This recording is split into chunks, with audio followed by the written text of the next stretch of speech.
And because we are prompt here, I am starting right at 12:01, and I want to welcome everybody who's here to our pricing workshop. You're going to get so much out of this, and I cannot wait to dive in. And I want to make sure that you understand that this really is a workshop. So you're going to learn the three things that I promised you will learn: how to find the value that you're creating and selling, how to price for that value, and then most importantly, how to hold your boundaries. So we're going to cover mindset. We're going to cover a very easy to use tool, and we're going to cover just a tiny bit of really understanding why pricing is important. So I am thrilled you're here and really can't wait to dive in on this. So here we go. The reason we're doing pricing is because it is the key to being unassailable as your business owner. And that's really an important word for me because it doesn't mean anything warlike. It just means you have set your boundaries, you know what you're worth, and you're pricing for that worth. And that confidence alone is worth so much to you as a business owner. So let's just dive right in. I'm actually not sure if this is going to take an hour or an hour and 15 minutes. So we want to make sure that we've got time for Q&A. Just a couple of logistics at the beginning. I do have two co-hosts helping me with this, and they are going to line up the Q&A for me. So if you have questions, no matter what, be sure to drop them in, okay? It's not a problem at all. If you have a very specific question about what's going on with you, let me know, and I'll address it while we're on here together. We're on here together, and I'm going to make the most of it. So I hope you do too. And other than that, if for whatever reason I can't hear my co-host, they'll just drop the question in the chat for me, and I'll make sure that we get you answered. And if we have so many questions that I can't get to all of them, I promise you I will follow up with an email or a little video for you about your specific questions. So I say, let's do this thing. Let's jump in. The key to the unassailable you. Now, let me figure out how to move my slides here. Here we go. So first of all, why am I talking to you about this? So I've had a good bit of experience that I want to share so that you know that I really kind of do know what I'm talking about. So I was in corporate for a long time, 30 years to be honest, in the Fortune 50 and then in some smaller companies. And pricing was key to what we did, particularly in those smaller companies. I was very close to those decisions. Since then, for the last 8 years or so, I've been serving small business owners and investors and influencers, some of which you can see here on the bottom of this slide, and have done a lot of work with them on their own pricing.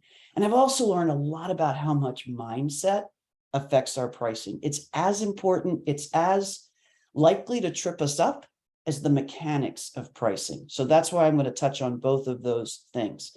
Also, I have founded and the CEO of Profit Concierge and Profit Path and Priorities Group. So we do everything from bookkeeping services to teaching CEOs how to be financially savvy without them having to learn bookkeeping and accounting. And then I also have a book that is really worth grabbing if you've got questions that you want to see written answers to in entrepreneur speak. Very easy read. It's really the story of a client and how we take them through the profit path. So that's that. We're not going to go any further into that. We're here for you. So why now? Why pricing right now? What's going on with that it really needs to be addressed for you in your business? And I want to talk to you about a very general decision curve that actually my friend Simon helped me really put together and understand. So I want to just walk through it. Let's say right now you are sitting at your current circumstance today, whatever it is. You're making enough money in your business, it's supporting your financial goals, and you just want to scale it.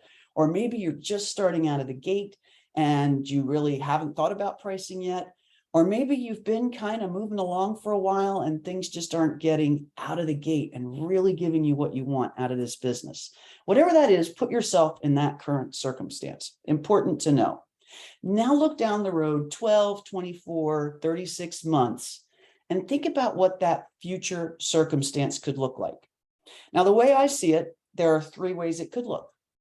You could be winning versus where you are today, further ahead. You could be losing versus where you are today, a little bit further behind. Or you could kind of be right in the middle. Let's talk about losing first. What happens and why do we lose ground versus where we are today? It's always because of something called drift. We get indecisive. We kind of just let things happen, and we don't take action and make decisions to really make a difference, because that's what puts us on the winning line: decisions and action. And it's really like anything in life. If I want to lose weight, I have to decide to lose weight, and then I have to go do the things that will help me lose weight and get healthy. So that's just another example. But a lot of times what happens to us is we really go up and down. I know I have in my business, I've gone, oh my God, I'm really going to do this. Oh my God, I'm going to change. That's not working. Oh, I'm really going to do this. And then I back off. So it's decision and consistent action that will put us on the winning curve. Decision and just intermittent action will have us working in and on our businesses just like we are today, 12, 24, 36 months from now. And you can see with those three likely outcomes, there's a big gap between losing and winning.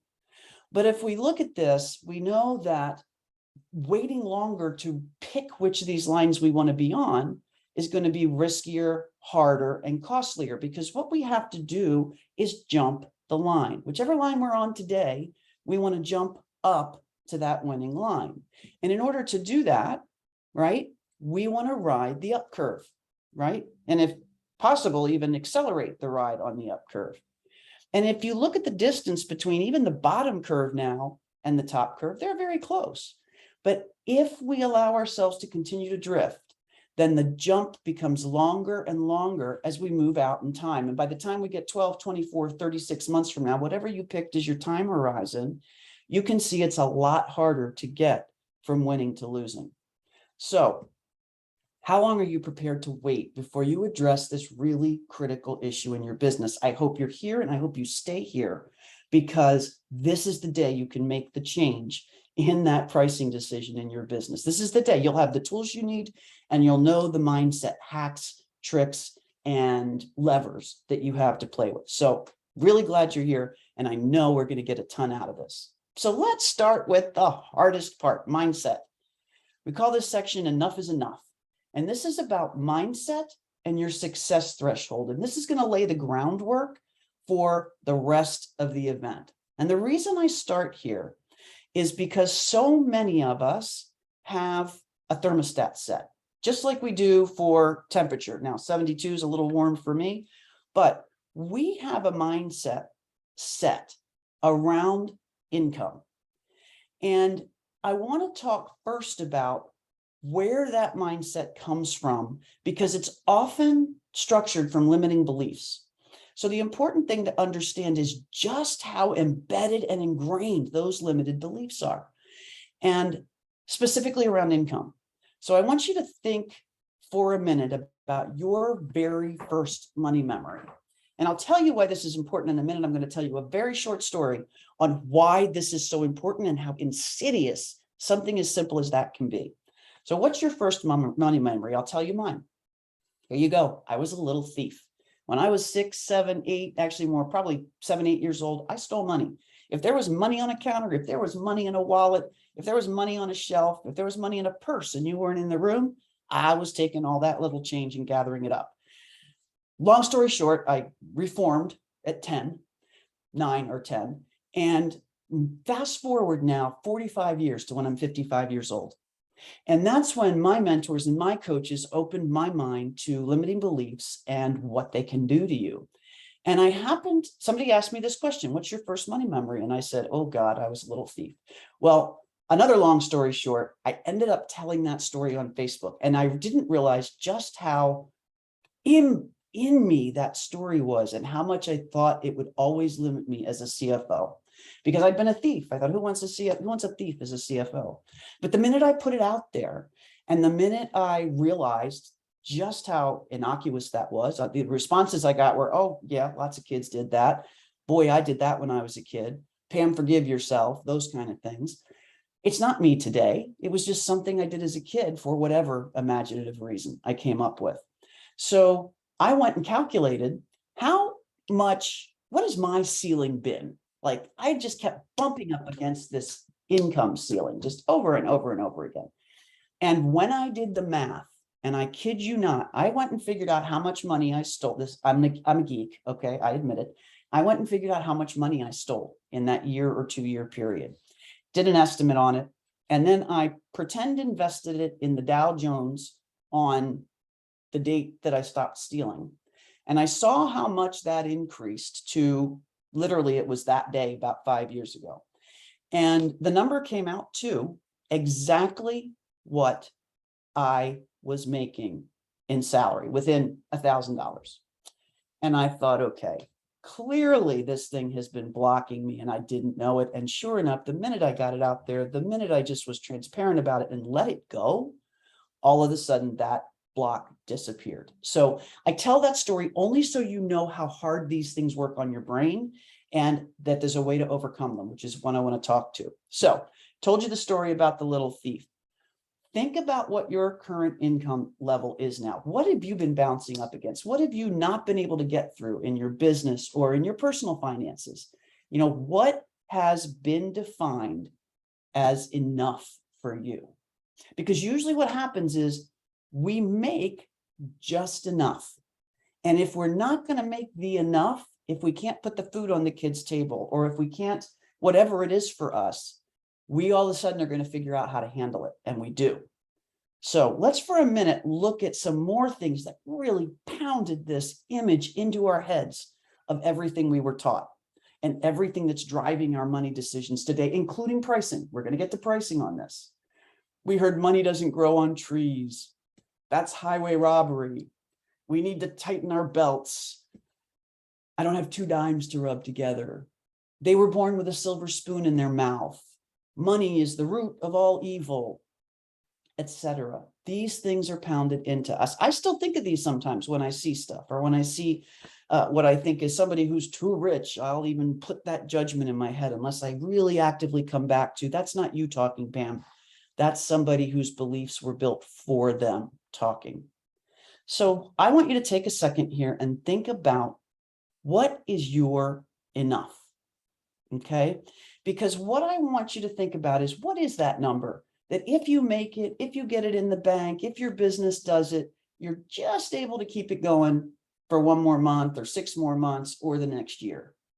So where is it that I'm going to always rebound to? Like, I will never not get that enough, because no matter what my inner talk is telling me, that's what I feel I need to survive. So think about what your enough includes, because here's a little game and a little hack we're going to play on that subconscious, which is so insidious. Let's just say that when we start out, and I'm just using an example here, that when I define enough, it means I've got enough to pay the mortgage, my rent, my bills, some health costs, and put groceries on the table, clothes on my kids' back, let's say. I've defined that as enough, and sure enough, I make enough to do that. Just enough to do that. But I know that I want to be able to do the next level, go on vacation, dine out, give some money to charity, whatever it might be. So what I'm suggesting is that work on your head to all of the sudden, redefine your enough. Start telling yourself, literally put this on a wall, on a sticky note on a wall, and say, I've got a new enough. It's not enough until I can, whatever your 3 things are: go on vacation, dine out, charity. Okay.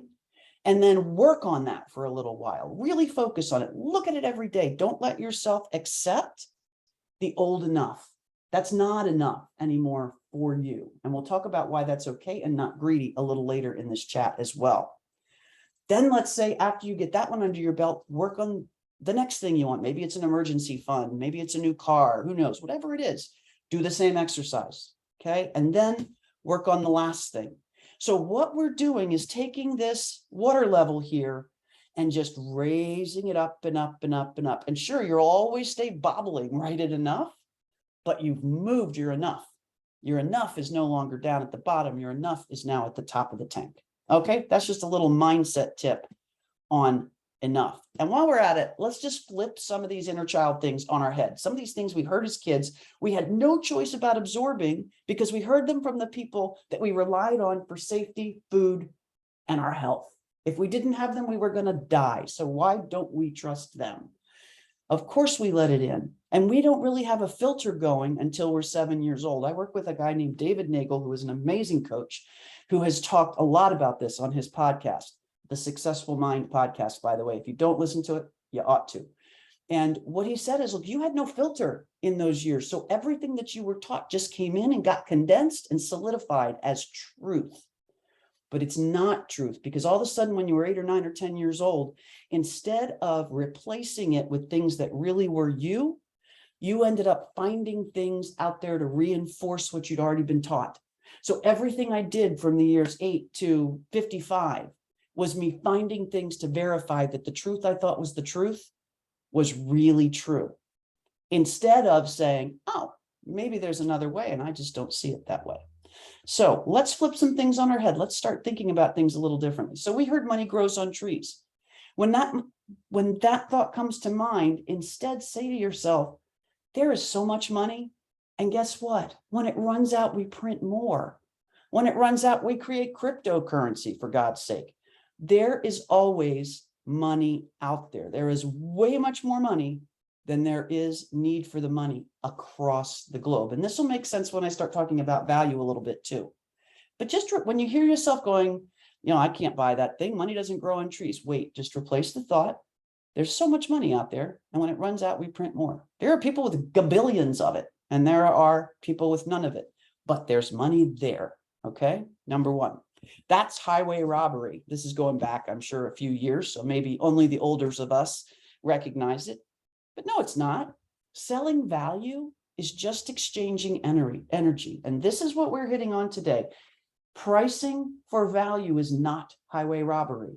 It's selling value for a different energy. And that energy just happens to be money. Unfortunately, the one thing that we've been told is the root of all evil. We're not made of money. Here's what I'd replace that with. No, we're not. We're made of feelings. We know that. So that's just a ridiculous thing to say. We need to tighten our belts. When we hit that enough line, or when we look like it's going to be tough to hit that enough line, this is something we say. Here's a way I would just rephrase it. It doesn't change the reality that you're facing in the moment, but it changes your mindset in that reality. Instead, say, we get to make choices with our money. Okay? So every time you hear yourself, we need to tighten our belts, unless you're in a car, literally tightening your belt, replace it with, we get to make choices with our money. I don't have 2 dimes to rub together. Why on earth would we rub 2 dimes together? That's the craziest expression ever. How about, I was born with a silver spoon in my mouth, or they were born with a silver spoon in their mouth. When we start to get mad about people that have inherited wealth or seem to have money come easy to them. Here's the truth. There's no such thing as luck. They didn't really get that because they were lucky. They got that because some percentage of opportunity and some percentage of preparation combined to give them what they had. And in some people's case, it's a 90% opportunity and 10% preparation. In most of our lives, it's a 50-50. So the key is to prepare. And that's why pricing is such an important thing for us, because most of us are in that 50-50 thing. But if we prepare, then when that opportunity comes along, people will look at us and say, wow, they're so lucky. But not because we had 90% luck and 10% preparation, because we had 50-50. So, okay, there. If you could tap in the chat with me what time it is, so I make sure we stay on track and cover everything, that would be awesome. And here's the last one. Money is the root of all evil. No, it's not. Money is the currency of trust. And if you've been doing any discovery into the decentralized finance world, or the blockchain or crypto, you'll see that there's a lot of talk about trust. Because in that world, we're literally trusting people we have never met with money. And there's good reasons to do that. And I think we ought to look at money as the currency of trust instead of the root of all evil. Thank you, Wen. I appreciate that. Also just found the clock on my own screen, so I won't have to ask that question again. Okay, so we're going to flip it on its head. But now comes the next little piece of this. Are you worth it? Hell yes, you're worth it. Let's talk about how you know about your value, okay? I call this your financial flywheel. I've called it the financial flywheel forever. Right now, for whatever reason, flywheel seems to be the most popular term in business kind of coaching and stuff. But I've owned this for a while because it's really important. And the flywheel concept's really good in finance, just like it is elsewhere. And here's what I would say to you. If you don't have paying customers, and I would add to this, if you don't have paying customers paying you what you're worth, then you actually have a hobby. You don't have a business. And here's the key: sales or cash into you delivers your superpower. All right. So now really quickly, I'm going to dive you into just a tiny bit of financial education for a CEO or for a business owner in entrepreneur speak. And then we're going to get to the fun part of actually pricing. So here's the thing: as a business owner, you have business levers. What is a business lever? I think of it as that thing in the cockpit of a helicopter, something you can move, change, decide on, adjust. You can make little micro changes to it. You can make massive changes to it. But anytime you move it, anytime you move that lever, it's going to cause an action or an outcome that's going to direct your business in one way or another. And what's our goal? We want to avoid obstacles and leverage opportunities. That's the key. And every day we make a decision, we're moving a business lever. So some examples of a business lever include pricing. This is why we're focusing on this. I tend to think it's the most important business lever. Certainly for this workshop, it's the most important business lever. And the easy part is, do I decide, is it going to price it higher or am I going to price it lower? That's one of our business levers. Another business lever: am I delivering something high tech or am I doing it manually?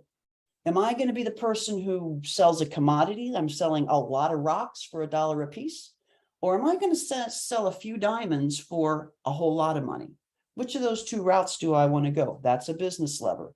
Am I going to do my ads on TV or social media? Interestingly enough, just listened to a really good Gary Vaynerchuk interview on TV kind of coming back in, but not TV, streaming media coming back in, and very accessible to people like us who only want to spend a little bit on advertising to get onto streamed output. So that's just a little totally unrelated tip for you to look into. Another example of a business lever: I can go it alone and sort of be a freelancer, or I can hire people to help me. That's another business lever. And just because I have to throw this one in, I can hire myself a CFO, or I can have a shoebox full of receipts. That's a choice, right? Any choice is a business lever. So let's go really quickly. I'm going to do a little bit of a translation of some accounting Greek here. You may already know this. If so, I'm going through it quickly, so don't worry, but it's important context for pricing and what we're going to do here today. So let's look at a profit and loss. Some people call it income statement.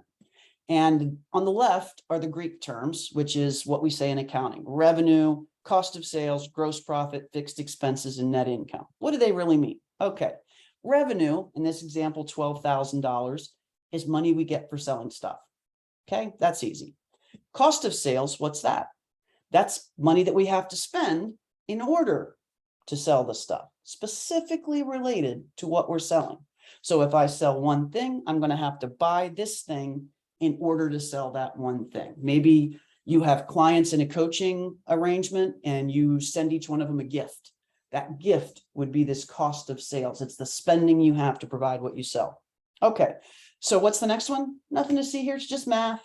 Take the revenue minus the cost of sales. That gives you your gross profit, which I actually prefer to call contribution margin, but that's for another day. Then we have our fixed expenses. This is the stuff we call it keep the lights on, right? Even if I have no customers, I'm still still going to have to spend this money. So it's my software, it's my travel, it's hopefully paying myself, it's my staff that I don't hire just when I have people or clients. It's my staff that's there always, kind of thing, my admin, whatever that might be. And then finally, we have net income. And what's that? Nothing, just math. But here's the key: even if we do this in entrepreneur speak, and even if we have revenue, cost of sales, gross profit, etc., no big deal, because it's not going to matter, none of it, unless you know what levers to pull. What are the changes that you can initiate or the decisions that you can make to drive a difference in those numbers? One of them, of course, is pricing. The other thing is these numbers have to be presented in a way that makes sense to you. When you see it, you have to say, yeah, I get that. That aligns with what my gut is telling me. If you're listening to anybody talk to you about finance, about pricing, about anything related to your money, you got to make sure that they're talking to you in a way that goes, oh yeah, that makes sense to me. And if they're not, find another person to talk to you about money. and it can't make your eyes bleed. Most entrepreneurs are like, I cannot look at these numbers. They make my eyes bleed. Well, the job of really good finance professionals is to make sure that doesn't happen. So when we're talking about pricing, making it accessible, interesting, and easy, and even I might add fun. I think we're going to have some fun. Okay, so what are my business levers, right? My business levers are revenue, cost of sales, gross profit, expenses, net income, and cash flow. We are only talking about revenue today.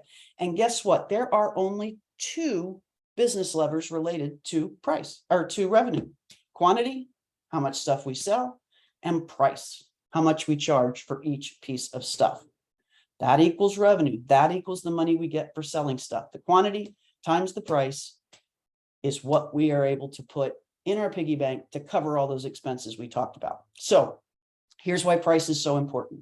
Until you know what your price is, what you want to price things at, and until you hold your ground on that price, and then know how many of them you're going to sell, or think or estimate how many of them you're going to sell, you're not going to know what you should allocate to expenses.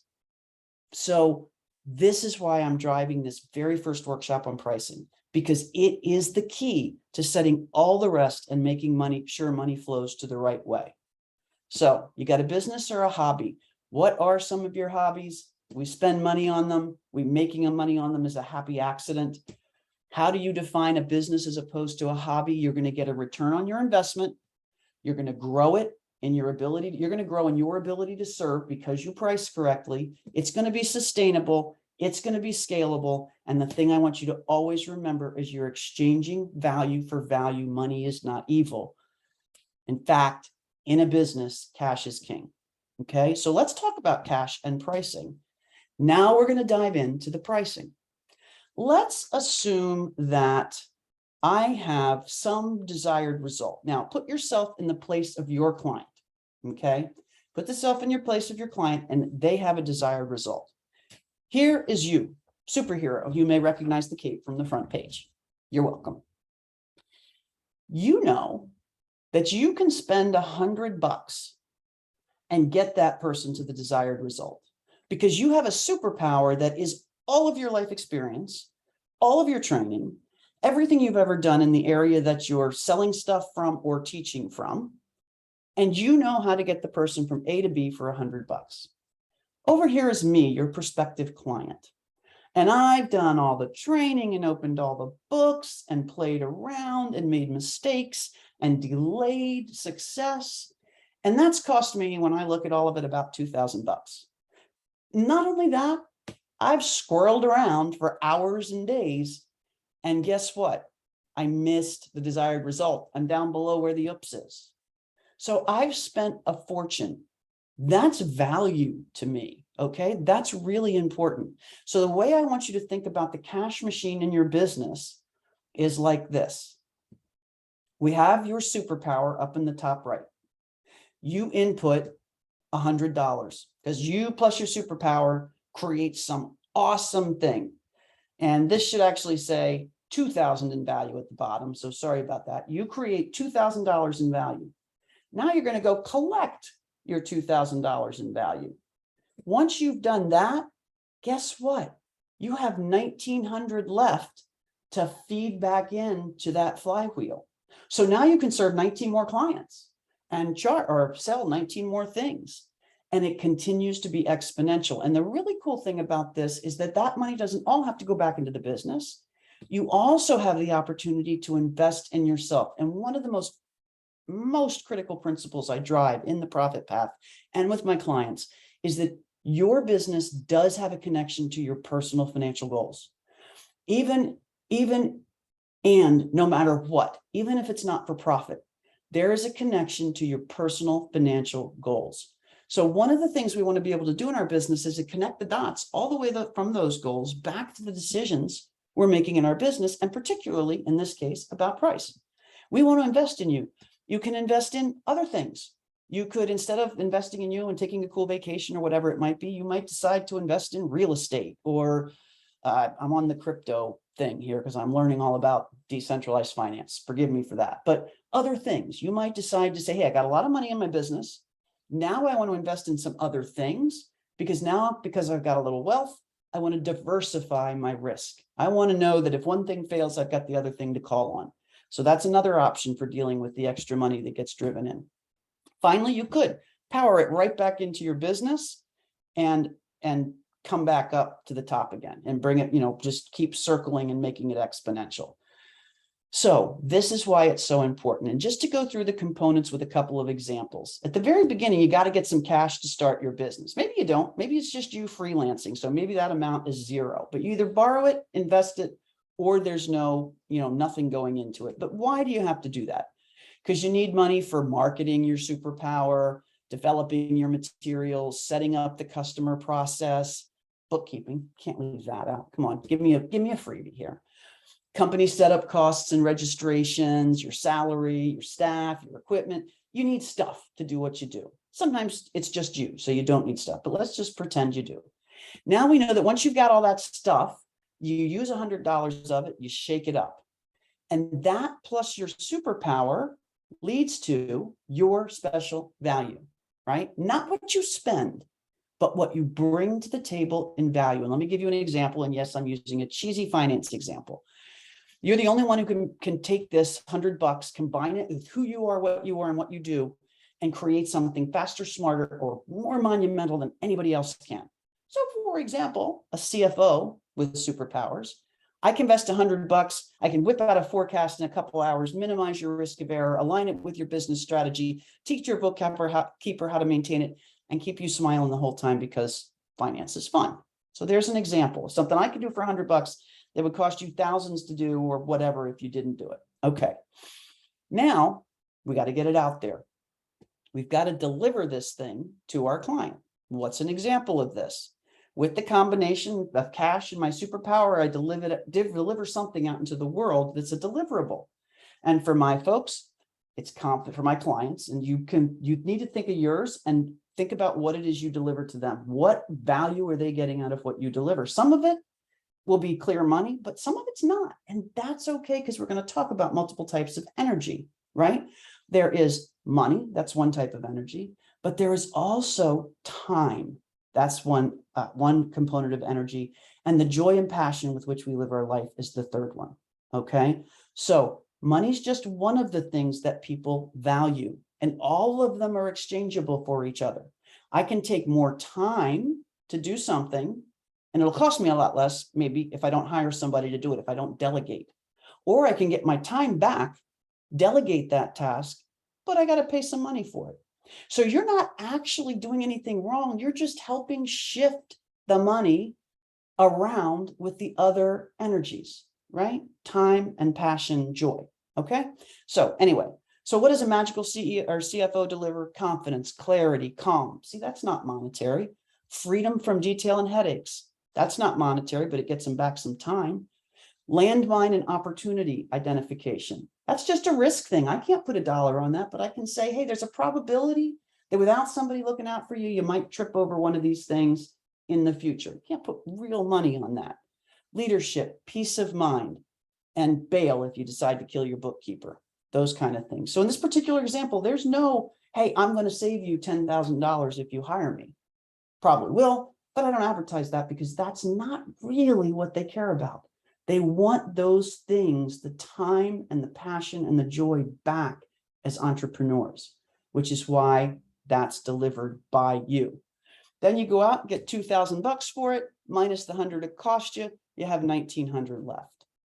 And just to dive in a little bit on the cash and value thing so that we can get you out of your head, this is another mindset piece here. To get you out of your head around pricing before I dive into pricing. Cash is the same thing as other values, just in a different form. The client's getting at least $2,000 of value that they never could have created alone. Because think about this, not only did it take me longer, but I missed the mark in that very first graphic. I didn't get to the desired outcome because I missed it altogether. You get the $2,000. That's because you have the ability to create value. It only costs you $100 to create it. In the old days, this would have just been trading corn for cattle or blacksmithing for carpentry, and nobody saw anything evil about getting corn. This is just corn in a new form. Either way, it's just value for value. So cash isn't the bad guy. I'm hitting on this so hard Because even though I'm going to give you very practical tools, in fact, on the next slide, we're diving into the calculator. Even though we're going to cover very specific tools, your mindset is going to be your biggest obstacle. The math is not the obstacle, okay? So just remember that cash is your rocket fuel to change the world within your superpower. So quickly, up to this point, have we had any questions that I should address? And if I can hear you, you can pipe on voice. And if there aren't any, I will keep plowing right into the calculator. And when I can't hear you, so, no questions. All right, perfect. So let's do this thing. We are going to use what's called a pricing calculator to figure out how you should price your services. Now, I have to click on this calculator, so I am going to give you full screen me for a minute. I hope that's full screen me that you're seeing, and actually go in here and pull up the spreadsheet and share that, because that is what's going to happen now. So give me just a second here. Excel is opening, and let me try it again. Boom, almost there. Talk amongst yourselves. Oh, I guess you can't talk amongst yourselves. Well, that stinks. But we are getting it. I know exactly where I put it. And gonna grab it right now. Get the right one. Workshop demo. Here we go. Opening up. And I'm going to share my screen again. Oh, I'm still sharing. Maybe you can see that. But let's try and get just the Excel. All right, so drop me something in the chat if I have properly pulled up just the Excel. Sounds like I got it. Okay, so is it viewable, or do I need to make it a little bigger? We'll make it a little bigger because we can. And pull back over here. Bigger, okay. Big enough? Maybe not. Pull back over here. Come on, scroll back. All right, here we go. Big enough? When? I'm looking at the chat. Tell me if that's big enough to see. All good, perfect. Okay, so here's the scoop. Now we're going to get into the nuts and bolts of this. Believe me, this is actually the easier part. The hardest part is what I've already covered in this. But let's say we're going to do a demonstration of a service type business, and we're going to do a demonstration of a product type business. A lot of you have already gotten this calculator, so this will give you just a really hands-on on how to work with it. So let's start at the top, and what you'll see is a drop down here where you pick service or product. Okay, I'm going to pick service for this example. I'm also going to have a little sip of water. If you have a service, the first question I want you to ask is, what is the annual revenue that you want to make in your business? Okay, I really, really want you to think about this. So if you're in this to have, maybe a lifestyle business, and in order to buy everything you need to buy and still pay yourself, you think that business needs to be, let's just say that it's going to be $500,000 business. You know that that's where you want to get. The reason this is so important comes down to how many hours there are in a year. And let's just assume you actually only want to work an average of 8 hours a day, because we all don't want to kill ourselves. So I will tell you, just because I know this, there are 2,080 working hours in a year on most calendars when you account for vacations and holidays. So what this is telling me is that the value of 1 hour of my time that is not directed at growing revenue is $240.38. Okay. If I want to have $1 million business, then the value of my time is worth $480.77. And I'm betting, even though I don't want you to price based on that number, that you haven't thought about the value of your time this way. So as you start to think about, should I hire that next person? This is another side note. Sorry, I can't help it. But should I hire that next person? Should I get that tech? Should I go to that event where I can generate revenue? Using your time in any other way than generating revenue is costing you, in $1 million business, or what you hope to be $1 million business, $480.77 an hour. Okay, so that's why we do that. But let's stick with our $500,000 example. I know I want my business to be $500,000 when it's up and running. So now let's come down to, what does it cost me to provide my service?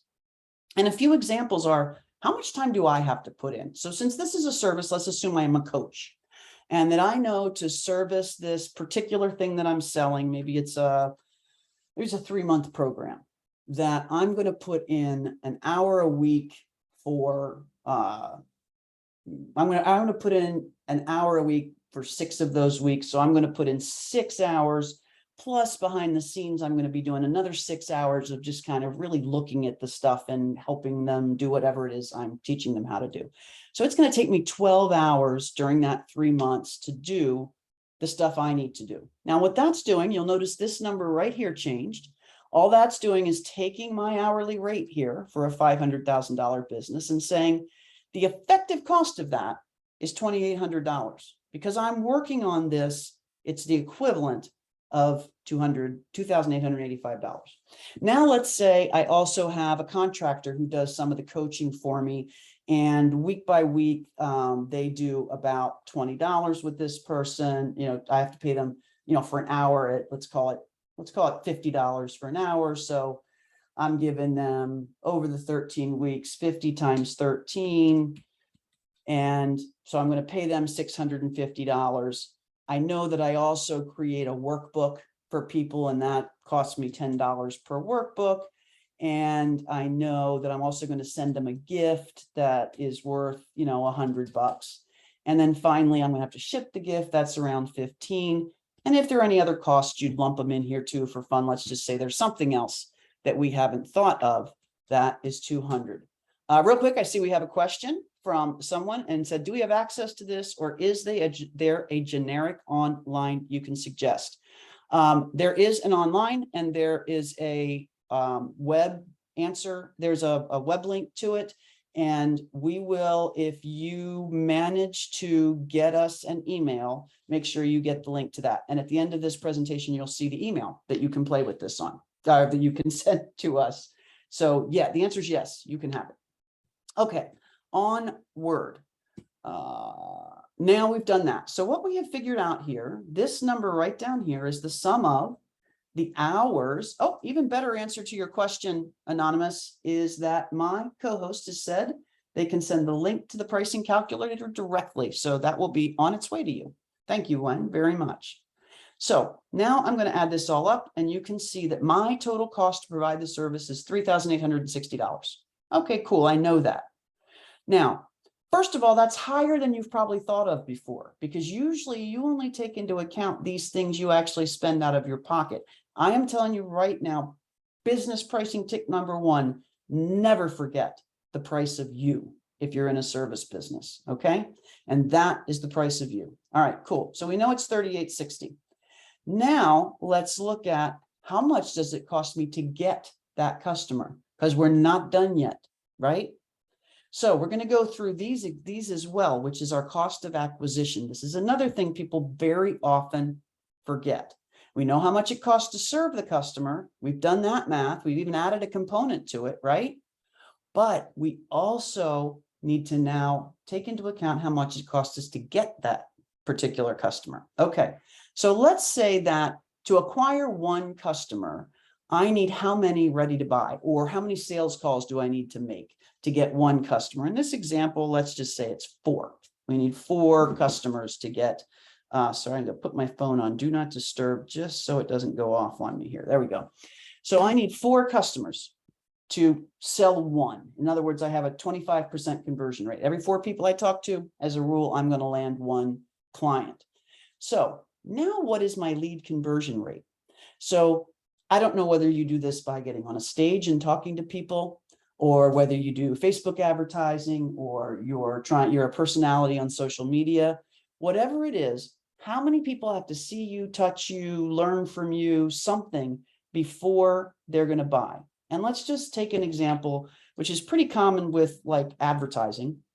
And let's say 1 to 2% of the people that catch wind of you are going to actually end up making a call to you or asking to hear about your service. Okay. So we know that we need to get 200 leads in order to get those 4 people interested so that we can have 1 client. And then we need to know how much it costs us to get to the leads. So let's just say that to get 1 lead, my Facebook advertising rate is, I don't know, 20 cents per lead, or maybe it's $2 per lead, or maybe it's $10 per lead, but figure out what that is. Another thing to think about is, say that you do speaking on stages. And when you speak on a stage, you have 100 people there. And when 100 people are there, it costs you to get, to get there, to do the travel, to do all the stuff. If you're not a paid speaker, maybe it costs you $1,000 all in to get to those 100 people. So it's $10 per person. So this would become $10. Maybe you pay somebody to do your social media. So it would be the cost of that social media divided over the number of leads that you're getting. But let's just for ease say that it is $1 per lead. Okay, so now we know that it costs us $3,800 to provide the service. It costs us $4,060 to get one client, right? In this particular example, because that's the 3,860, or to sell ones, to totally sell and serve, I should say. This should actually say is my cost to sell and serve one client, one service, okay? $4,060. So now you're still not there. That's the money out of your pocket. So here's the new trick. What do you want your profit margin to be? And that can be anywhere from 10% to 90%. And let me give you an example of when it would be different. For a coaching business where you do all the coaching, you're not paying for anybody to do things. So you really want a 90%. You want to make 90% on that thing because you're not having to pay anybody else. But say you're paying other coaches, and by the time you're all done paying them, you want to make sure that you make 50% on every product you sell. When you drop that number in there, it's going to take your cost and figure out what your minimum price needs to be. And let me just recap that for you, right? The minimum price is strictly what it costs to serve the client, including your time, and what it costs to get the client. Okay, put those together, that's your cost. You figure out what your profit margin is. The higher your profit margin is, your lower, I've got this backwards, but the higher your profit margin is, the higher your price is going to go. This really should say my desired cost of serving versus revenue. That makes it a little clearer. So the more it costs me to serve them, the more I need to make, right? If it costs me 50% of the revenue, I need to make 8,119. I'll get 8,119. I'll give half of it away. I'll keep half of it. Okay. That's where we're getting. So that was the $10. This 8,119 or this 4,060 is the $10 from the first example when we came in. Okay, cool. Awesome.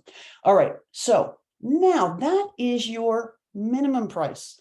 So I've just set your minimum price at, these look backwards here, going to have to fix that. But I've just set your minimum price here. This is low and this is high. And yeah, there we go, at 8,119, which is probably higher than you ever thought about setting your price, but that's okay. We're going to talk a little bit more about that in mindset in a minute. Because again, that's what's going to trip you up, not the calculator. The calculator is just doing math. Now let's talk about what value is this to your customer? Totally different than what it costs you to provide it to them. This goes back to that flywheel, right? What value am I getting as your customer? So let's just say, and let's start out with 0 for all of these things, but you really need to think about, for even the individual customer that you're talking to, what's the cost of the extra time it's going to take them? Like, they're going to have to wait to get this result. So say that whatever it is allows them to start charging $10,000 in revenue a month or a year, a 10,000 more in revenue a year. So that's $10,000 if they wait to do this. What's the cost of their failed attempts? They're going to try and do it. It's like me trying to do marketing. It's going to fail 500 times. So what's the cost of me failing to do marketing? Let's say that is $2,000 because I had to do it again 3 or 4 times. And my rate is, $240 and I had to do it almost 10 times. What's the cost of the lower quality outcome? Maybe I can't sell my stuff for $10,000. Maybe now I can only sell it for $5,000. So I've lost $5,000 on that. And what's the cost of the training and education I'm going to have to get just to even be able to do it badly enough to miss my mark? And let's say that's another $500, right? So here is the value to your customer, and this is your maximum price. Okay, so I really want you to do this exercise. I really want you to grab this template and walk through this very thoughtfully, because what you're going to see here is that you've got a low price, which is your minimum. If you charge anything less than that, you're costing yourself money. You're losing money. So that's your low, that's your high, and this is your midpoint. I often target the midpoint, but sometimes lower, sometimes higher. It really depends on the situation. Okay, so this is your range for pricing. All right, that's easy. That's the math. We'll come back to the headspace in a minute, because that can really screw up your headspace if you've been charging, I don't know, $300 an hour or something like that. Now let's do a quick product demo, because we do have some product folks on here. I want to make sure we talk to them. So in the product, let's just pick the product, say we want to be $1 million revenue business in however many years. So our rate is 40/80. I don't actually have to spend any time providing the product now. It's all automated. We have machines that we have people that bring the jars in, we fill the jars, we put the lid on, it goes to Amazon, they sell it, or Shopify or whatever. So not a lot of my time in that. Does cost me, if I take all of my labor and allocate it over the products I sell, it costs me about $2.50 per thing that I sell for my labor. And I know that my materials are $1.50. And I know that, let's just call it $2 because it's not rounding here. We can fix that. Hang on really quickly. This is why we do live workshops. Let's say my materials are costing me $1.50. Let's say my postage and shipping is costing me 50 cents.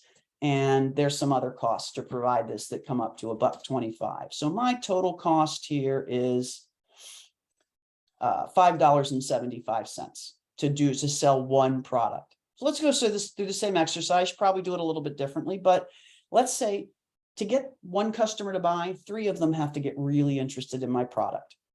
So when people come my way, how many of them get real interested in my product? Maybe you're a storefront, right? Maybe 30 people walk by the storefront and 3 come in. So 10% of the people that actually get in your vicinity actually walk into your store. Okay, so 30 people need to walk by. How much does it cost to get people to walk by your store? Let's say you have a billboard, and when you look at that billboard and what it costs you over all the clients that come to you over the contract length, cost you about 80 cents to get that person in the door. And so your total cost is $30 to create and sell that product. I won't make the same correction here, but I'll fix it on the master. Cost to cross and sell your one product is 30. And you know that you want to make a 50% margin. So your minimum price is $60. So you got to stick with $60. But now let's talk about what it's worth to your customer. Say this is some, I don't know, really expensive form of tar to cover your driveway. I'm totally making this up. I have no idea if this is pricing for that or not.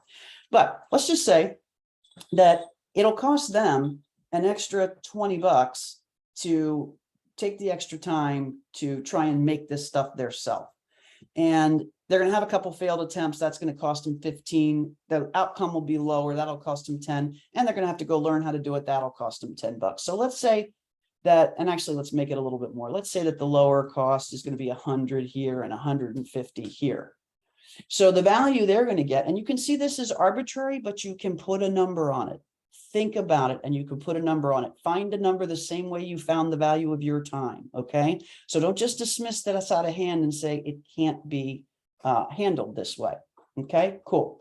So it's going to cost me $280. That's my maximum price. So here we have the low of 60 and the high of 280. And the difference here, the low might be a commodity price. You're competing with everybody else and all your competition on price. And the high might be, hey, this is a boutique price. This is a price where I'm really going to stand out because I have extra special stuff in my superpower. Okay, there, that's the pricing model. But wait, we're not done yet. Let me go back to the,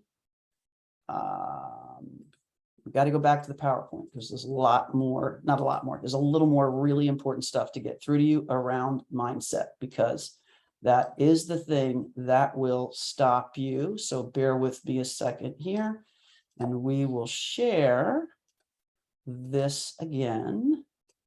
Okay, when you let me know in the chat if people can see the PowerPoint again? Should say, let's do some math. Perfect. Okay, thank you so much. All right, so we've done the math, right? And the math is not the hard part. Like I said, what is the hard part? Boundaries.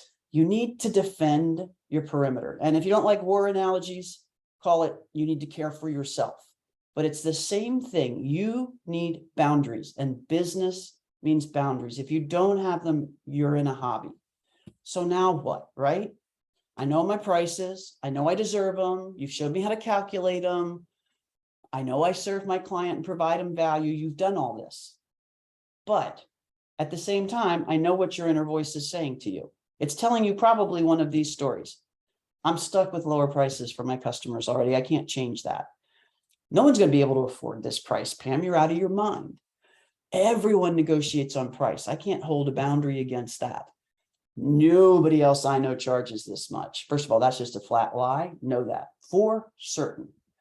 I don't have enough experience to charge this much. What if they say no? They're going to say their partner won't let them spend this much. Are there any other doozies? Are there any other things that mind that you had at 7 years old is feeding into your brain right now? If there are, drop it in the Q&A, because I want to know that this is resonating with you, because it did with me. It changed my life. It changed my business when I started to attack these particular voices in my head.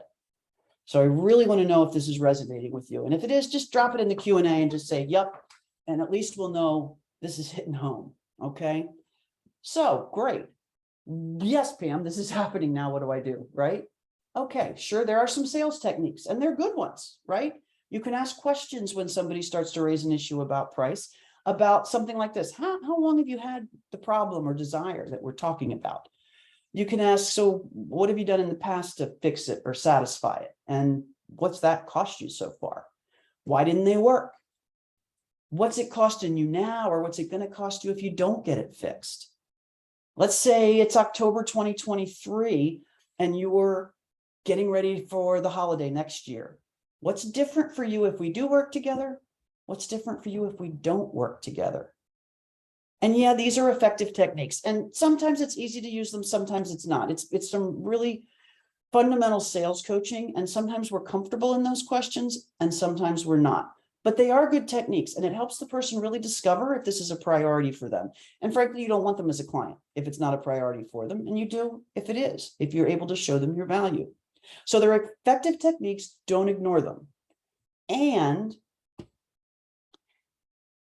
it's also okay to feel your way through this. This is might be a huge shock to some of you, how much you can be charging. So here are some pointers to just get you out of the gate. A couple of little hacks that I tried when I first started doing this, and I know others have tried, my clients have tried, and it really leads to success if you take these on as sort of practices and action items for you as you move through your business. I still use some of these today when I feel like I'm getting stuck. So let's look at the first one. Think about what a price is for what you do that makes you a little nervous. Forget the model we just did. Let's just say that today you charge $1,000 for your thing. How far up can you take that before you start to go, nah? Is it 1,500? Is it 2,000? Is it 5,000? Whenever you start to get the heebie-jeebies, like, oh my God, this is never going to work. What is that? So let's say in this case, that's $1,500. At $1,500, I'm like, this ain't going to work.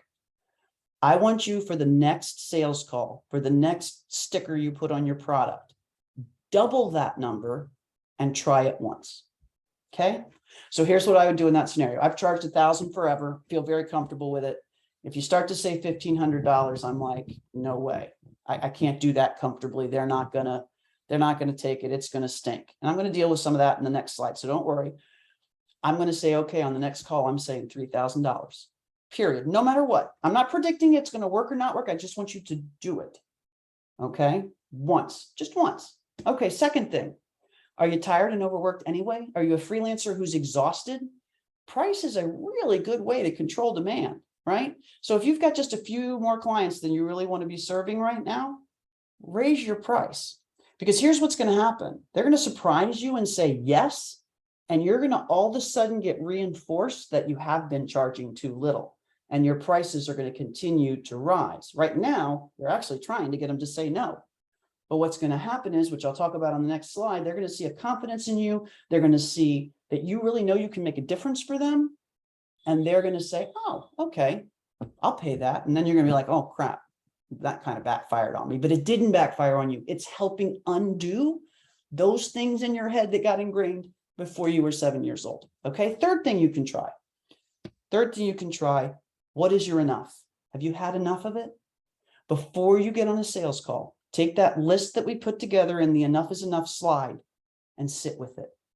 Really feel into what it would feel like if you didn't have to say, gosh, I'd really love to be able to pay for a vacation. If instead you were saying, of course I can pay for a vacation. If I weren't paying for a vacation, I'd be figuring this out because I have to get it to a point where I can pay for it. Okay?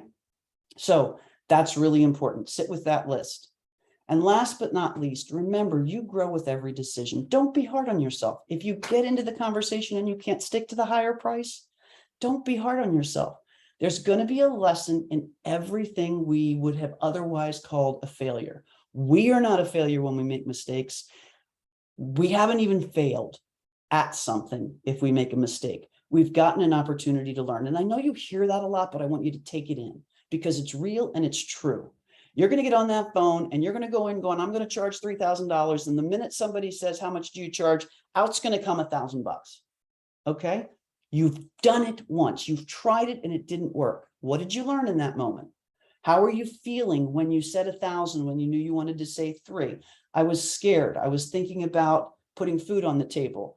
Okay, so you know it was your mindset that was driving that. So right before a sales call, do one of those crazy Tony Robbins things and listen to some music or do some activity that makes you feel stronger and more valuable than anything else. And then get on the next sales call and try it again.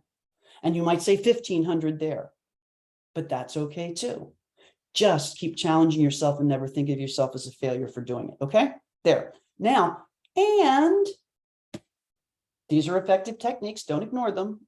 And also a little bit more just to bring this home. There are some truths about not pricing for what we're worth. And these are absolute truths. I say that with my biased opinion, but you're listening to me, so I'm hoping that they resonate for you.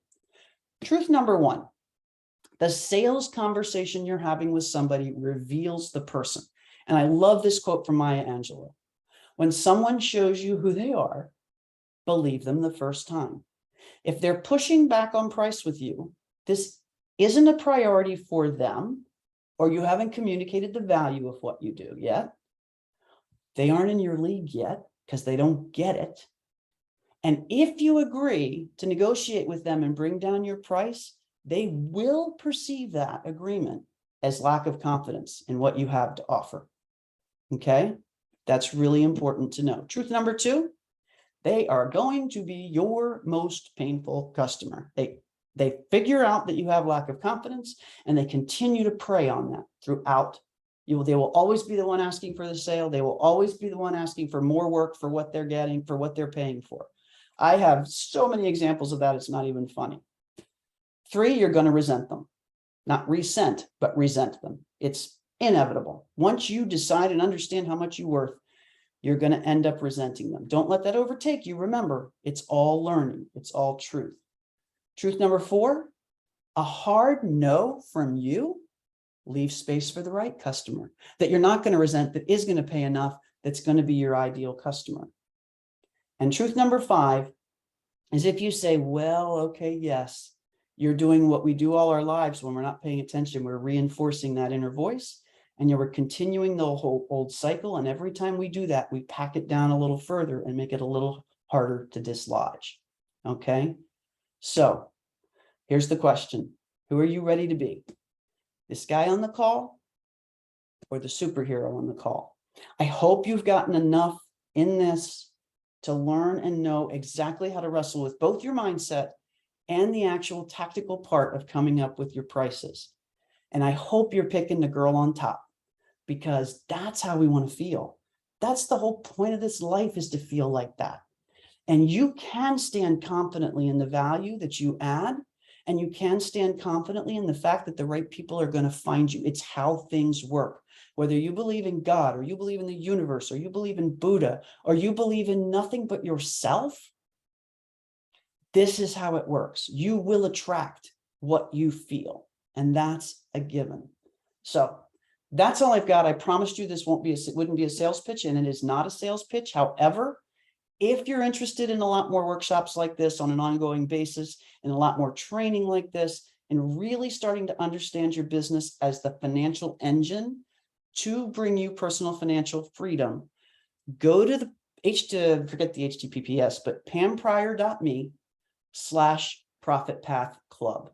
It's a place, it's a membership, it's a mastermind where we do this all the time with each other, and a whole bunch of training. So here we go. Click on it if you're interested in finding out more. In addition, if you ever need a speaker at one of your events, just go to my website. It's got everything about speakers. And here we go. We have some time left for Q&A if you do have questions.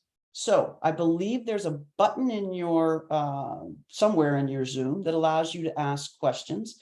And I'm just going to come off of the screen share here and see if anybody has any. And there is, if you know me well, you know this already, there's no stupid question ever from anybody about finance and accounting. So when do we have anything popping up? Joe, thank you, my friend. I'm so glad you're here. I really appreciate it. Anybody have any questions that we can help with here? Or was that just such an awesome presentation that there are no questions left? When, how we doing? No cues? No cues so far. No cues. Folks, you can drop them in Q&A if you have any questions, and we'll answer them. Well, Pam will answer them. And I will work specifically with a very specific question you have too. So don't hold back. Although I do get it, a lot of people don't like to talk about money on a lot of lines. Do have a question from Ashley. Hi, Ashley. Great question. Do we consider commissions as part of the cost of doing business? And the answer is absolutely yes. So what we do know, for example, with a commission, say you have a salesperson who you're giving a sales commission to, that's part of your cost of acquiring that customer. So that would go there on the calculator under that other line. So if, for example, 10% of every sale goes to a salesperson, there it goes. They all of a sudden that gets included in your minimum cost. Great question, Ashley. Thank you. James. You get a lot of blowback from clients.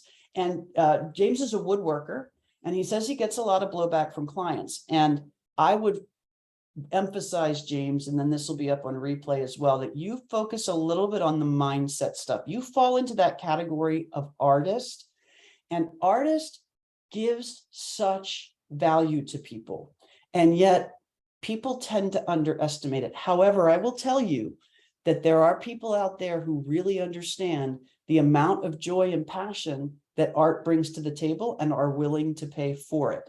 So the key is finding those people, maybe creating some products that are still beautiful in you, but that can go for a lower amount, that can start to feed them into your world, build that trust relationship over time, and then get you up to where they really understand and value woodworking. I actually have a good friend who's a woodworker. The stuff he makes is stunning.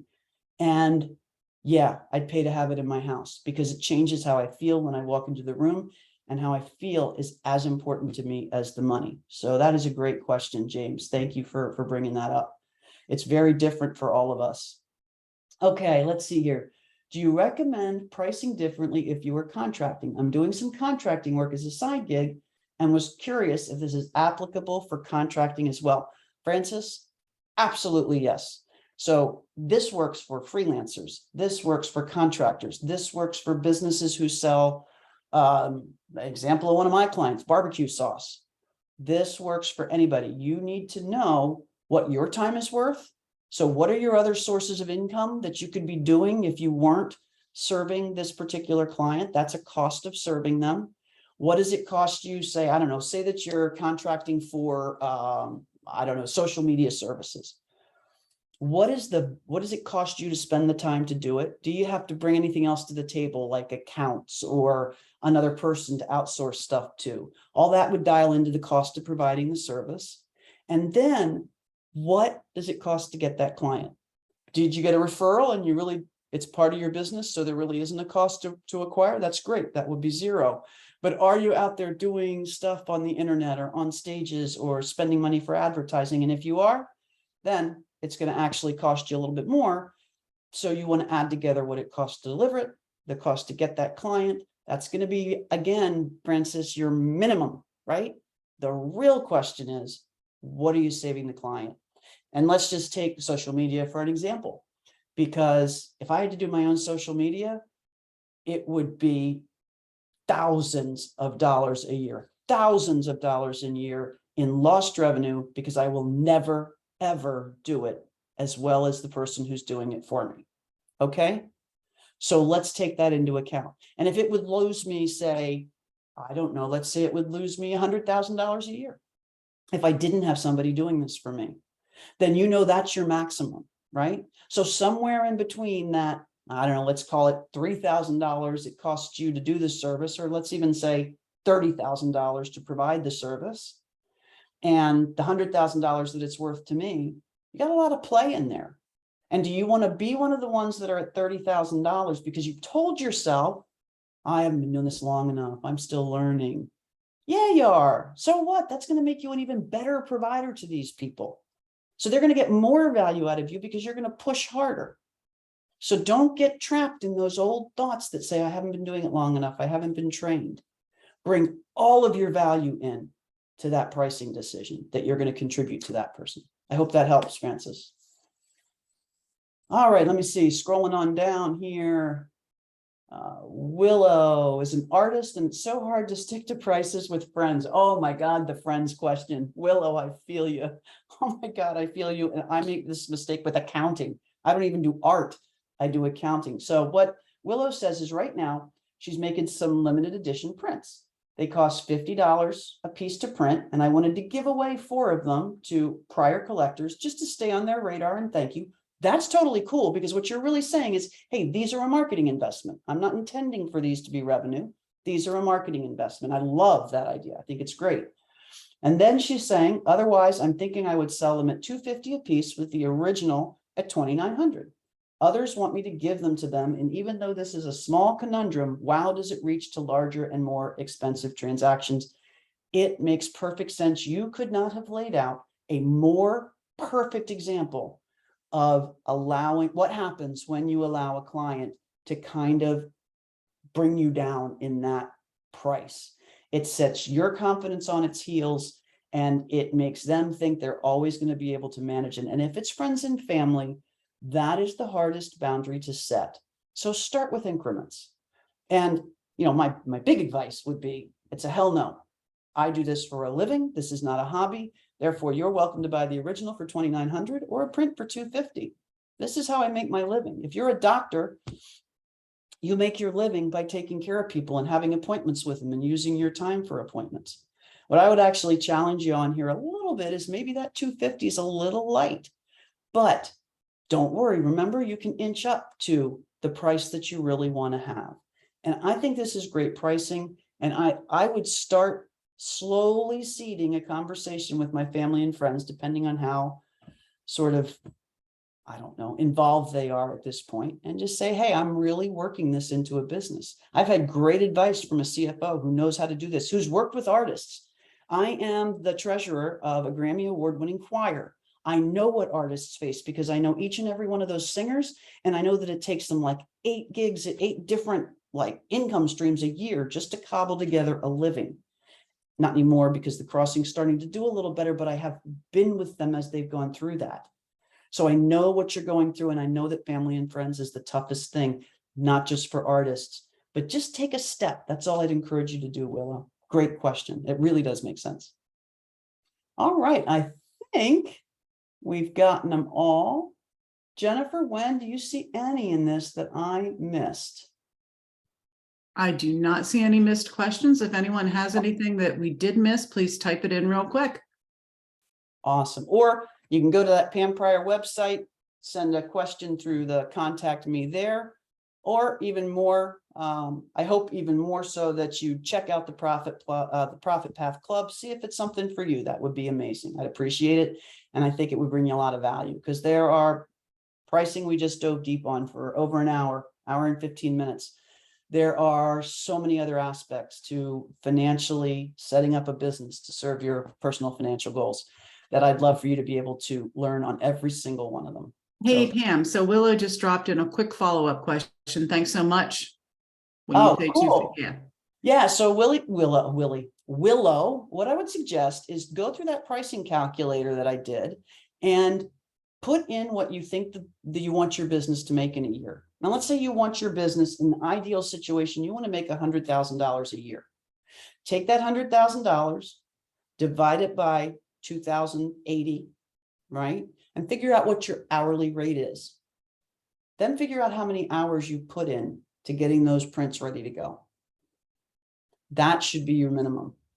And I think it's going to be a higher rate than you think it is when you pop it on that calculator. And then it's just a matter of finding your audience. Art's trickier, right? Well, it is trickier, but kind of isn't. But it is because it's such a preference thing. Like there are going to be people who see your stuff as worth way more than 250, and there are going to be people who see it and don't get it. It's not their kind of art. But that's the same with me as a CFO. I'm going to talk to somebody who's going to be like, you want me to pay that to be a CFO? That's ridiculous. Other people are going to go, wow, I thought you'd charge a lot more. It depends on what resonates with them, what's important to them, what they want to feel. In your particular case, you're exchanging cash for feeling, emotion, and in this case, value, right? The original is going to increase in value. So there's actually a monetary value in that one as well. So that's what I suggest. I hope that helps, Willow. Let's see here.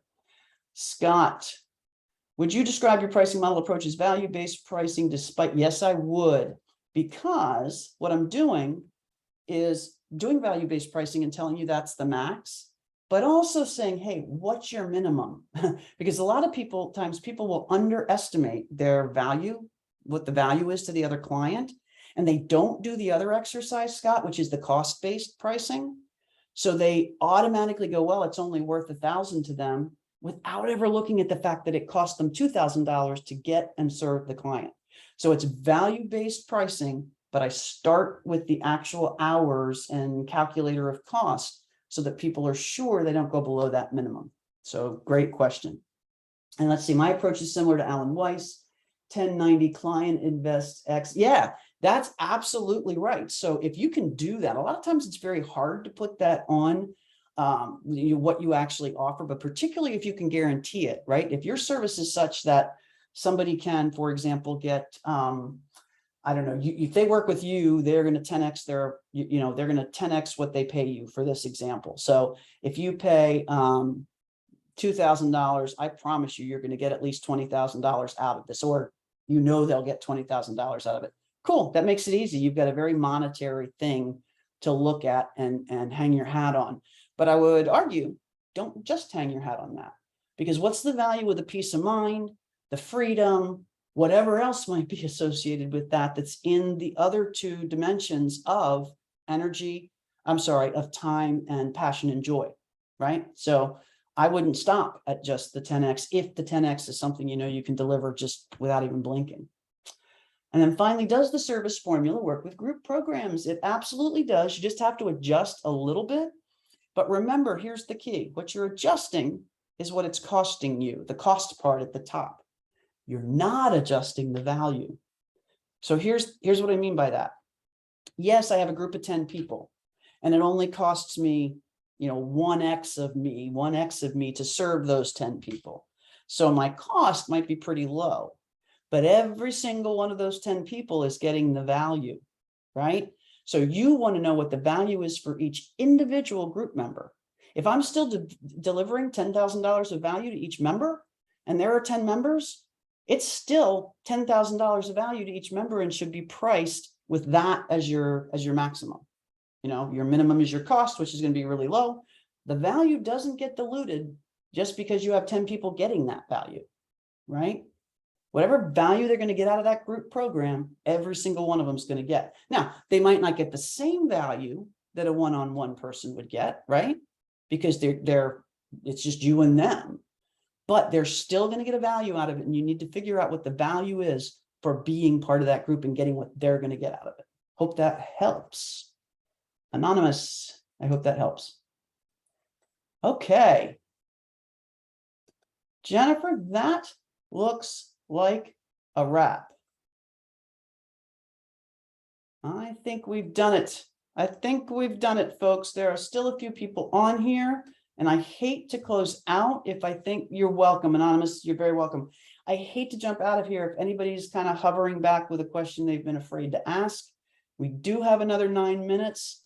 So if you're sitting there still on this thing, Willow, thank you so much. They're blue blocker glasses. Willow says the glasses look great. They're actually blue blocker glasses. I got them because they were blue blockers. And Scott said, thank you. You're very welcome. Again, there are enough people still hanging on that I wonder if there are some questions. Even my dogs, if you can hear them in the background, wonder if there's still some questions. So I'm going to hang for just a minute or two. Hard to believe I'll do it in silence, but I will. And if anybody pops a question up, I'm going to hang here until 1:25 and I'll pop in an answer. So if you don't have a question, feel free to go. If you do, stick around and ask it. You can ask it as the participants number shrinks, and that way there'll be fewer people looking at what you're asking. So gonna hang here for a little bit, just being quiet. In fact, I'll mute, so I have to be quiet.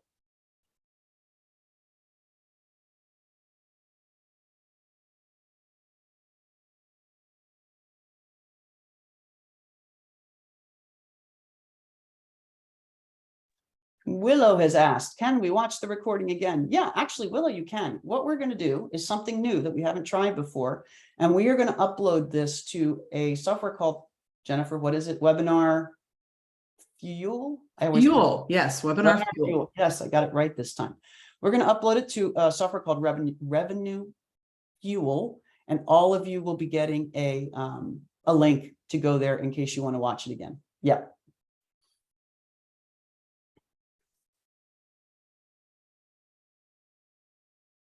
And we're continuing to dwindle. Your question will be asked to fewer and few people. We're down to 1 digit, folks. If you've got a question you're comfortable asking with 1 digit of person, we are now open. We are at 9, and you are welcome to ask your question. I said I'd be quiet. That was a filthy lie.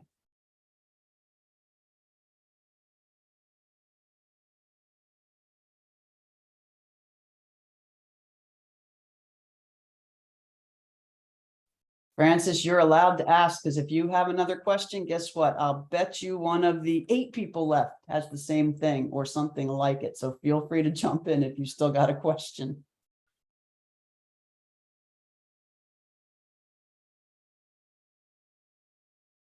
And we are at the 2-minute warning.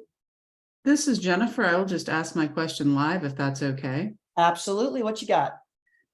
This, I guess, is kind of a mindset question. How do you, so you've been pricing at a certain level and you feel like you need to go up. Mm-hmm. How do you handle that with sort of current clients? It is such a great question. And I will tell you, I have the answer and I have struggled implementing it myself, right? So this is some mindset work that I've been working on. So you're actually asking a question that's very relevant to me right now. So what I do is take a list of all of my existing, once I've decided what I know my new price should be, I take a look at my existing clients and I actually put them on a list called Legacy. And then I look at how long I've had them. And in my particular case, if it's when it hits a year or when their year end, this is what I'm trying now. I can't promise this is the only way to do it, but when their anniversary hits a year, I actually go out to them with the price increase. And I'll send you a copy of the price increase letter I send, because it's actually not just about a price increase. It's about locking them into a slightly lower cost than my newest clients are coming in at for a period of time. So that I'm actually telling them, hey, my prices are going up or have gone up, and you're a very valued client. And I don't want you to have to pay that full price, but if you'd like to lock in for 6 months or a year or 3 months, whatever you want to do, then I'll give you a 20% discount off of that new price. And you can lock in for 12 months with this rate or whatever it might be. So that's what I'm trying right now. That has worked.